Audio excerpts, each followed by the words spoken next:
Olá, sejam bem-vindos à continuação da nossa leitura, A Conquista Psicológica do Mal. Hoje vamos para a nossa segunda historinha. Vocês lembram que na sequência nós temos um herói pagão e um santo cristão.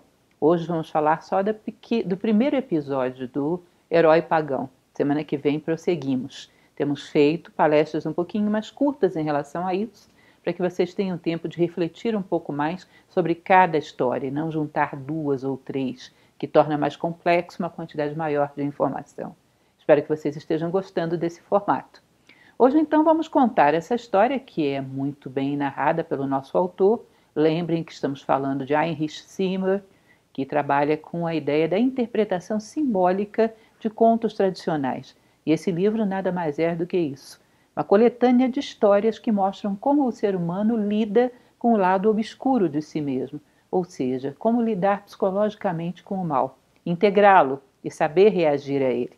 E a história que vamos ver hoje é muito especial nesse sentido.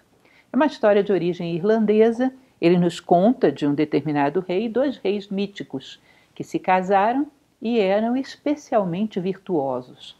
Então era o rei Con e a rainha Eda. Eles tinham uma espécie de casamento sagrado, onde as virtudes de ambos potencializavam a sua capacidade mútua, ou seja, eram maiores juntos do que seriam separados, que é o típico caso de almas gêmeas. Simmer diz que com eles é como se eles tivessem constituído o tal, a união, a harmonia por oposição, e, consequentemente, podem agora plasmar o T, que é a sombra desse tal no mundo. É o caminho e a sua sombra, o caminho e sua realização. E então eles fazem essa realização no seu reino como um excelente governo, extremamente próspero a ponto de que até a natureza ecoava a justiça dos seus governantes. Tudo era próspero, tudo respondia bem. Um belo dia tiveram um filho, um belo príncipe, em que eles resolveram colocar o nome de ambos os pais. Previsto por um áugure, ele seria um homem muito sábio, muito bom, um grande regente. Então, diante desse augúrio, eles resolvem colocar no filho o nome do pai e da mãe, Con Eda. E esse Con Eda cresce e se torna um menino realmente muito virtuoso, como todos previam. Ocorre que, numa certa ocasião, sua mãe tão bondosa, tão sábia, morre. E ele, órfão de mãe, após algum tempo, por necessidade, o pai acaba por tomar uma nova rainha. Aí vem a velha história da madrasta, que se nós fôssemos analisar, ela nada mais é do que a outra face da mãe. Nós temos a mãe com a face benfeitora, do carinho, mas também é benfeitora aquele que educa, aquele que empurra o filho na direção das provas necessárias. O pássaro é bom quando choca seus ninhos, quando alimenta os filhotes, mas também é bom quando joga para fora do ninho para que aprendam a voar. Então entra o papel da madrasta, que é esse outro aspecto da mãe. Essa madrasta, como em toda boa historinha, não gostava do menino, tinha medo, porque ela já tinha tido filhos de um casamento anterior e tinha medo que ele herdasse o trono. Ela pretendia isso para os seus próprios filhos. E aí faz todo um tipo de artimanhas para tentar tirar do menino a sua reputação necessária para que fosse um rei. E ele, muito puro e muito bondoso, não percebe nada, nada o atinge. Um belo dia, ela se aproxima então de uma bruxa e faz toda uma série de trabalhos para conquistar uma mesa de xadrez. Essa mesa de xadrez mágica permitia que o seu dono, jogando contra quem fosse numa primeira partida, fosse vitorioso.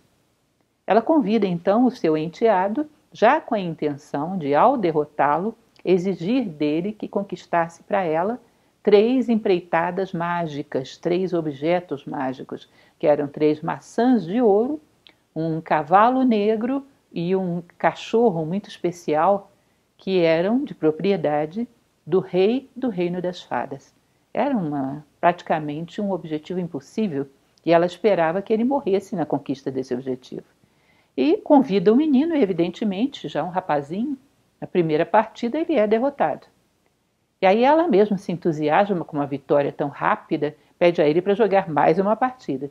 E nessa segunda partida, evidentemente, ela é derrotada. E ela resolve parar de jogar, é claro, e exige a ele, então, pela primeira partida, que ele buscasse os 3 atributos, as 3 conquistas.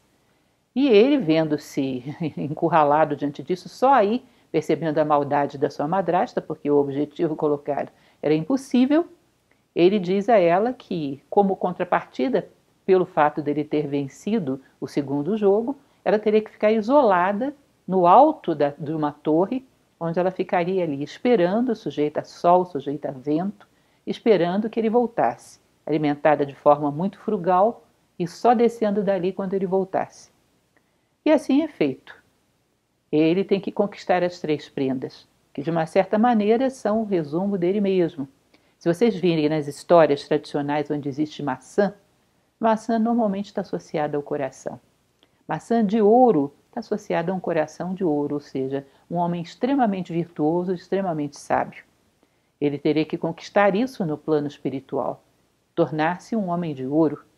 Mas teria também que conquistar o cão do rei das fadas, que era um animal extremamente leal, fiel ao dono, extremamente esperto, ou seja, ele teria que dominar essa parte emocional, que era representada pelo cão, pela obediência ao seu senhor, pelo entusiasmo, pelo empenho em servir ao seu senhor, e teria que conquistar também a montaria perfeita, que era o corcel negro. Se vocês perceberem nos contos, é muito comum que o corcel seja uma continuação do próprio herói, como se fosse uma parte do corpo dele. Para quem conhece a história do centauro, por exemplo, o cavalo e o homem se tornam um ser só, de tamanho domínio que ele tem sobre a sua montaria. É o seu corpo físico, que ele domina com seus instintos, com as suas pulsões. E domina de uma forma tal que um centauro como Quiron, ele aprendia da sua parte humana e aprendia da sua parte animal também, porque a natureza tem muito a nos ensinar em todos os seus planos. Então, de uma certa maneira, o que ela propõe a ele é uma conquista dificílima, quase impossível, que era a conquista de si mesmo. E ele, que não consegue, percebendo o mal nela, que até então ele não tinha visto por ingenuidade, e era exatamente essa ingenuidade que o impedia de ser rei, quando ele percebe que ela representava o mal, ele consegue isolá-la, retê-la num determinado ponto, para que ela não continuasse espalhando as suas más obras. Ou seja, ele não consegue, a princípio, por ingenuidade, vencer o mal em si mesmo, mas ele consegue isolá-lo, detê-lo, fazer com que ele fique imobilizado até que ele termine a sua gesta heróica. Então, mais uma vez, o que temos falamos na nossa primeira reunião, existe aí um pouco daquilo que a alquimia chamava de magia simpática. O que está acontecendo fora, está acontecendo dentro dele também, ao mesmo tempo nos 2 mundos. Ou seja, a madrasta está fora e está dentro também. E ele parte para a sua gesta heróica, então. Não sabe nem por onde começar. Ele não tem ideia de onde estavam essas coisas. Então procura um druida, que era considerado o druida mais sábio daquela região. E o druida diz que consulta os seus espíritos conselheiros, consulta o seu próprio conhecimento e diz: está fora do meu alcance achar a saída para o que você precisa, mas sei onde você pode encontrar a saída. E vai apontar para ele uma fórmula. Vejam bem, o druida, se nós formos interpretar, não é ele era um sábio, não é que ele não soubesse, mas é porque a sabedoria, a conquista de si próprio pode ser só apontada, mas não pode ser dada. Ele aponta o caminho para que o príncipe conquiste a si próprio e por isso seja digno. Ninguém pode caminhar por nós, pode no máximo apontar o caminho. Então ele aponta para o príncipe um cavalinho que havia parado diante da sua casa, que era um cavalinho peludo, muitíssimo insignificante, um cavalinho de nada, sendo que ele, um príncipe, tinha acesso a cavalos puro sangue, muito melhores do que aquele, mas diz, você vai nesse cavalo, que ele vai te levar até um local, uma montanha, onde existe o pássaro com cabeça humana, que esse pássaro mágico vai poder te apontar a direção. Agora, você leva essa pedra preciosa, porque se você fizer perguntas e ele não te responder, você oferece a pedra preciosa. E ao oferecer essa pedra preciosa, ele vai ser obrigado, ao aceitá-la, a te responder o que você perguntar. E assim vai o príncipe. Vai cavalgando no seu cavalinho peludo, um pequeno e insignificante cavalo, chegam até o rochedo, o local onde morava o pássaro de cabeça humana, e ele oferece, faz perguntas, o pássaro evidentemente não responde, ele oferece a pedra preciosa. E aí o pássaro se vê obrigado a responder. E ele diz, remove essa pedra sobre a qual você está. Você vai encontrar um cálice e vai encontrar uma bola de ferro. Tira ambos, joga essa bola de ferro diante do seu cavalinho, que ele vai começar a falar com você, vai seguir essa bola e vai te orientar em todas as etapas do caminho. E ele faz isso, retira o cálice e a bola de ferro, coloca a pedra no local e faz exatamente o recomendado. Joga a bola de ferro, ela começa a rolar e o cavalo começa a caminhar com a sua montaria, começa a caminhar na direção da bola de ferro. Agora, olha que interessante, porque é muito difícil a gente não fazer associações. Por um lado, você vai ver que existe dentro da tradição egípcia o Ba, que era considerado a mente superior do homem, a mente pura. Essa mente pura era exatamente um pássaro com cabeça humana. Ou seja, é muito difícil, claro que não há uma comunicação de informações de um lado para o outro, não é impossível, mas é difícil que haja. Mas existe aí um mesmo modelo, um mesmo arquétipo que o homem pode captar em qualquer lugar do tempo ou do espaço. Ou seja, que existe algo maior dentro de nós, uma voz superior. É como se fosse a nossa mente alada, a cabeça de um homem, mas com asas, ou seja, uma mente que voa mais alto e que tem uma visão mais pura, que orienta ele a encontrar as coisas que são necessárias.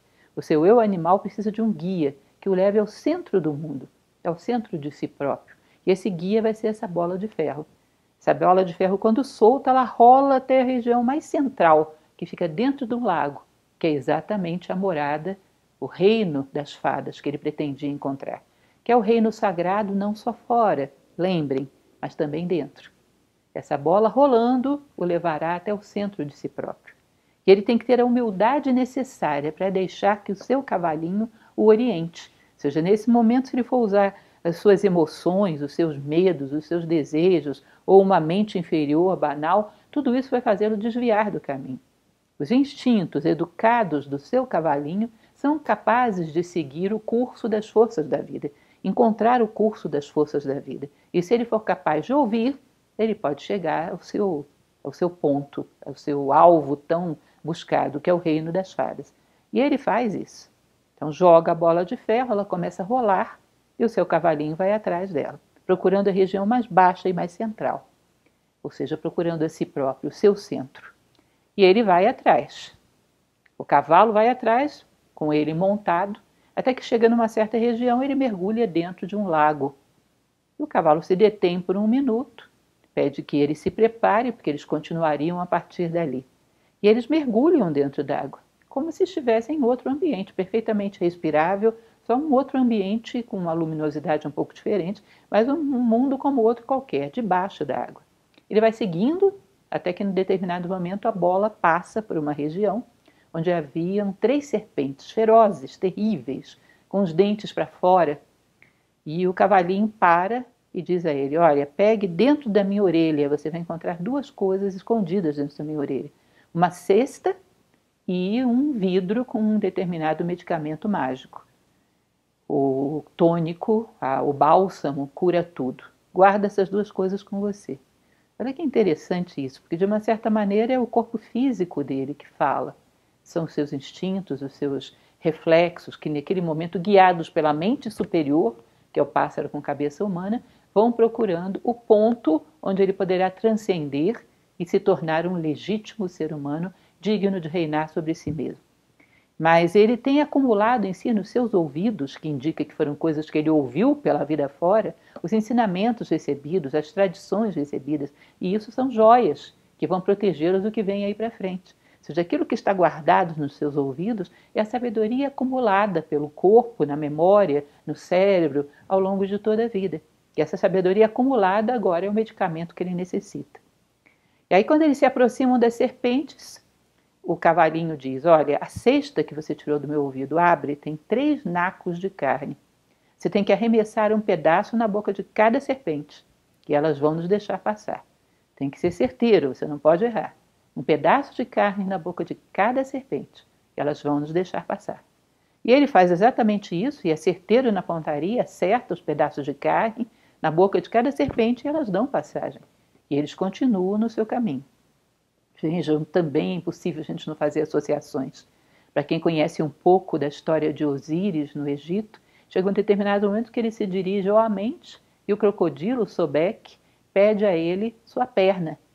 E ele dá a sua perna para Sobek, que a devora, e continua na direção do Amente, pulando numa perna só. Ou seja, quando nós queremos nos purificar, algumas das coisas que nesse momento consideramos nossa carne, nossa perna, que são nossos defeitos, os nossos vícios, as nossas inércias, vão ter que ser colocados como oferenda. É o sacrifício, muito parecido com algo que a gente vê numa tradição indiana, num livro maravilhoso chamado Bhagavad Gita. Chega um determinado momento que temos que cortar os nossos defeitos. E eles estão tão grudados em nós que é como se fosse uma mutilação.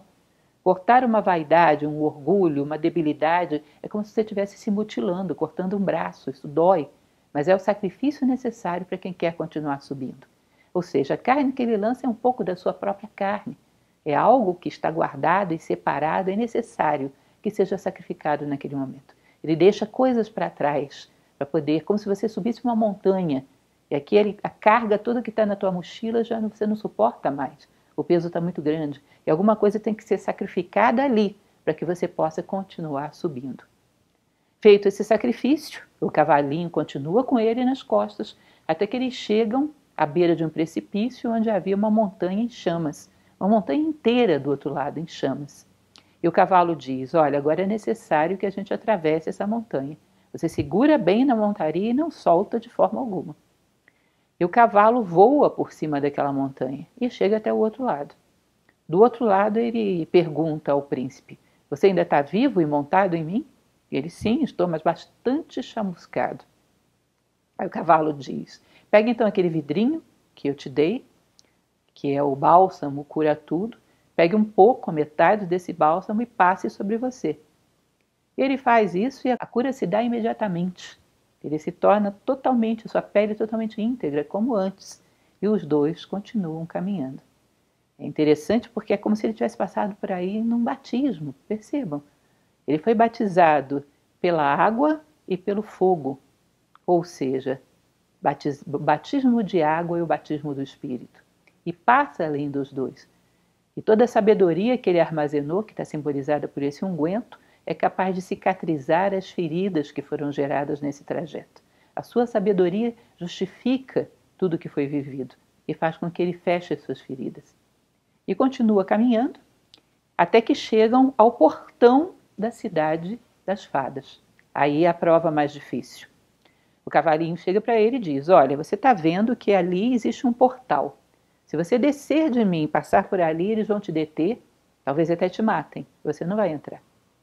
É necessário que você tire de dentro da minha outra orelha um punhal que existe lá dentro. Ou seja, era algo que também condensava uma sabedoria, estava dentro da orelha do cavalo. Você tira um punhal e me sacrifique. Ao me sacrificar, você tem que tirar a minha pele, colocar sobre os ombros e todo mundo vai te deixar passar lá. Aí você pode entrar e sair livremente. Só te peço que quando você entrar, você volte e aplique o resto do bálsamo no meu corpo. E o príncipe fica totalmente consternado nesse momento, porque o cavalo era o responsável por tudo que ele tinha conquistado até aquele momento. Ele diz: não, eu prefiro morrer junto com você. Não vou cometer tal sacrilégio, não vou cometer tal crime. E é muito bonito isso, porque o cavalinho chega para ele e diz: se você não fizer isso, morreremos os dois. Aprenda a me ouvir, faça o que eu estou te pedindo.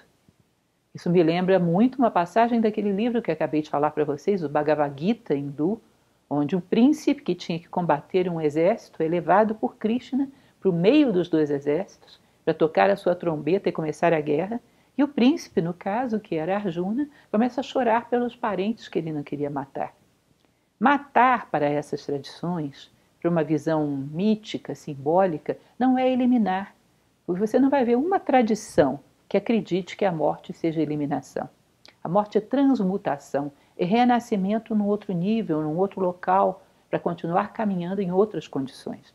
Nós, ocidentais modernos, para nós, morte é fim. Não existe isso nos contos.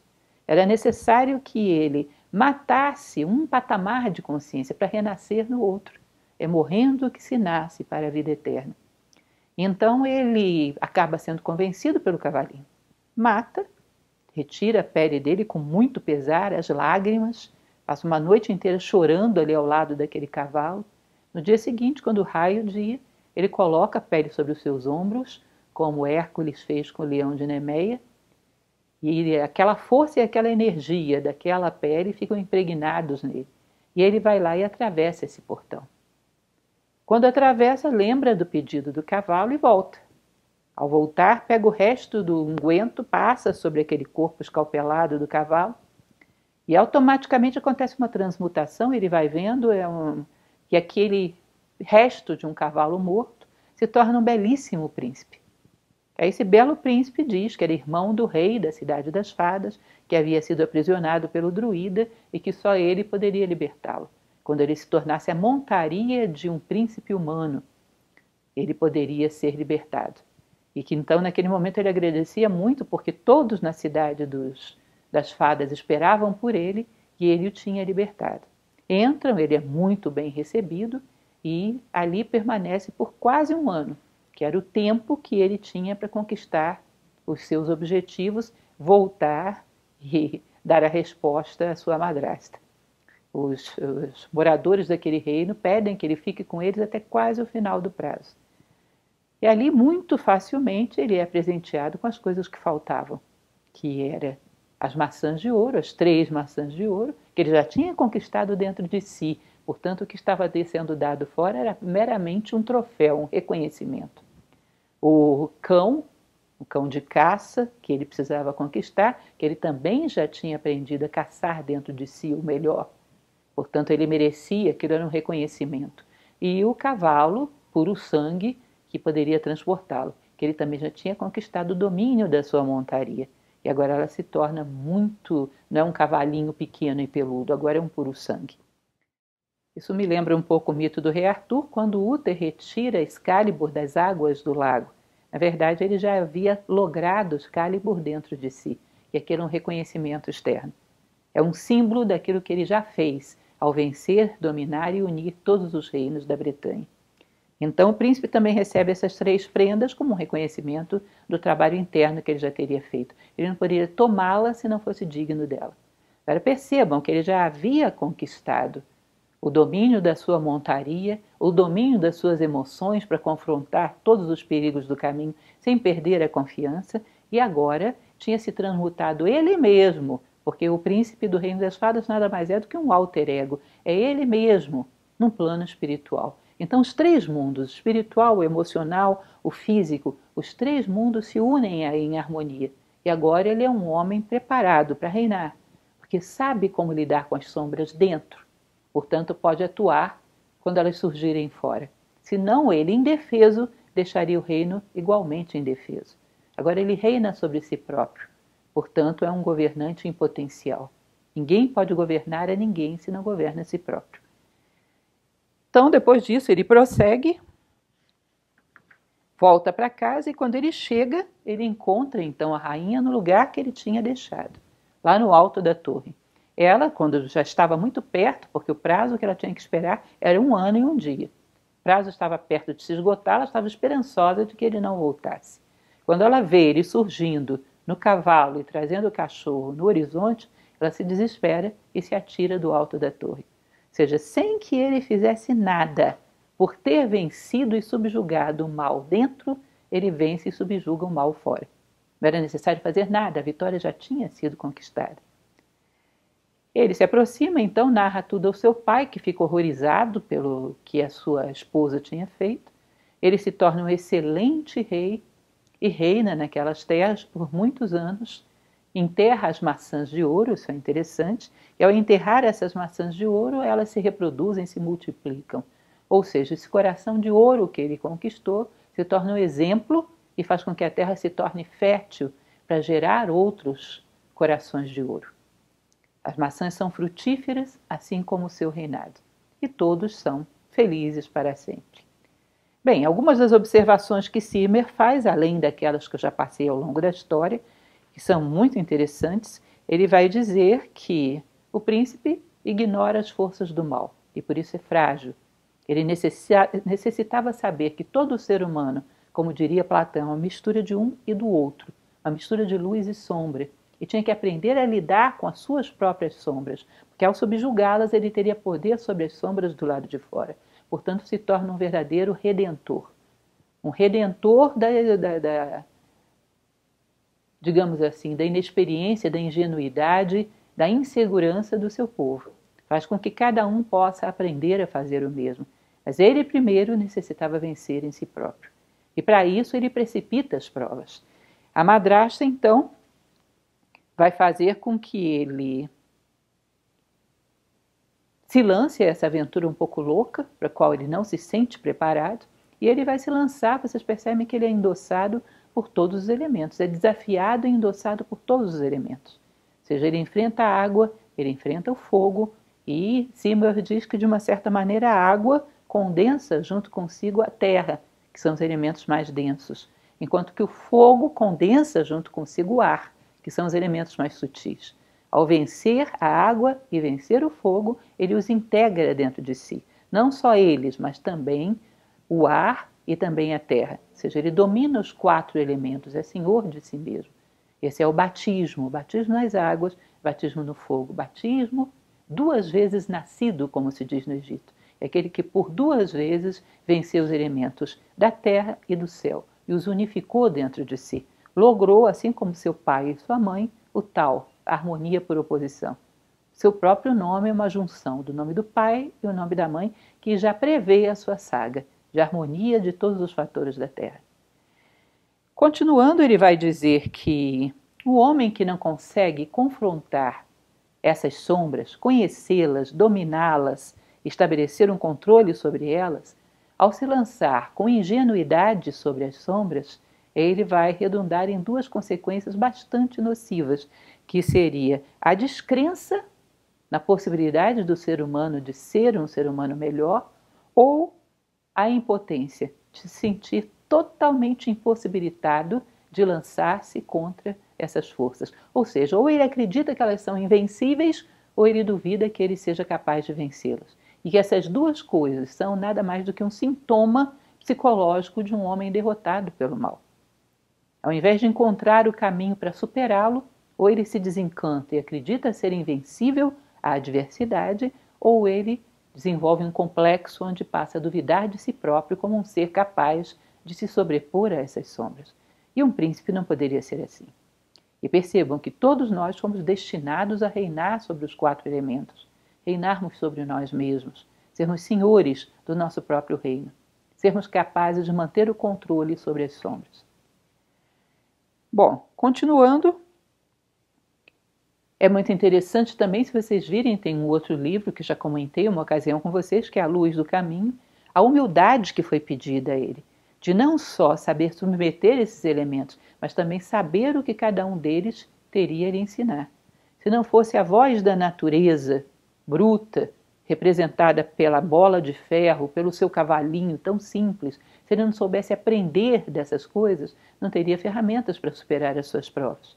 Na Luz do Caminho, há uma frase onde se pergunta cada elemento. Pergunta à terra os segredos que tem guardados para ti.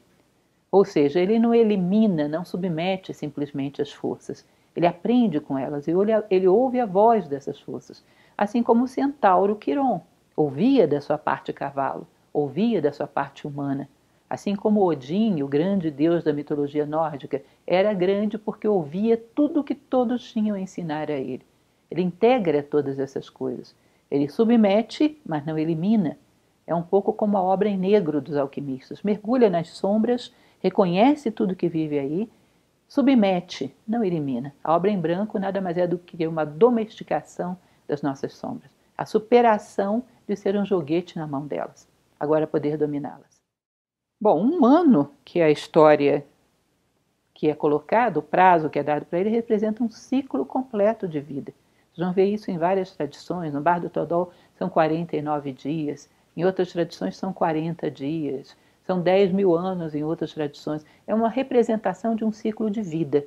A vida é basicamente isso. Reconhecer as sombras, dominá-las, saber lidar com elas, ascender e iluminar. Que seria a obra em negro, a obra em branco e a obra em vermelho dos alquimistas medievais. Ele chega à obra em vermelho, ele se torna um grande rei, que agora ele tem sobre si a possibilidade de utilizar todas as suas ferramentas para direcionar a terra ao seu casamento místico com o céu, para poder propiciar a harmonia do tal.